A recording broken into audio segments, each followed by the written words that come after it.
Mais vous avez donc le 10 septembre 2025, donc la veille des commémorations du 11 septembre, vous avez l'assassinat du journaliste pro-Trump Charlie Kirk.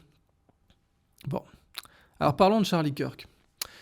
Influenceur pro-Trump, rappelons aussi bien sûr la polarisation du protestantisme américain, des évangélistes américains dont faisait partie Charlie Kirk.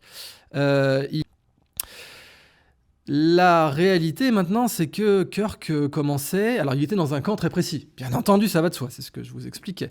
Il était dans un camp très précis. Aujourd'hui, bien sûr, alors que son corps n'est pas encore froid, vous avez tout un tas de gens sur les réseaux pour le lui reprocher, car il a en effet fait des déclarations qui l'ont fait mettre dans un camp très très précis.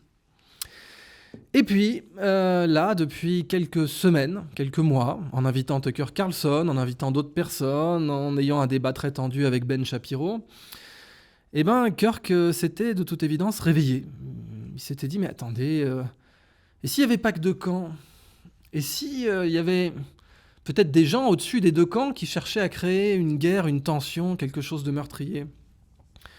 Et là, il avait commencé à se dire que peut-être il envisagerait de ne pas jouer le jeu. Du haut de ses très jeunes 31 ans, bien entendu, Kirk était l'influenceur parfait pour aller dans ce sens. Et puis voilà que d'un coup, il se dit, ah ben non, mais attendez, j'ai réfléchi, parce qu'on n'est pas seulement en croissance physique dans sa vie, on est aussi en croissance intellectuelle. Hein. Et Charlie Kirk était en pleine croissance intellectuelle. Et cette croissance intellectuelle l'a mené à se poser la question d'aller au-delà des camps.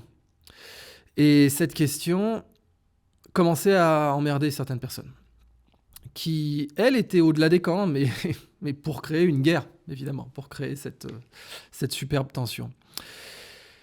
Alors, Charlie Kirk a été assassiné d'une façon extrêmement professionnelle. Et la personne qui a abattu Charlie Kirk avait clairement ce niveau d'entraînement. Parce que là, vous avez une balle dans la carotide et la jugulaire.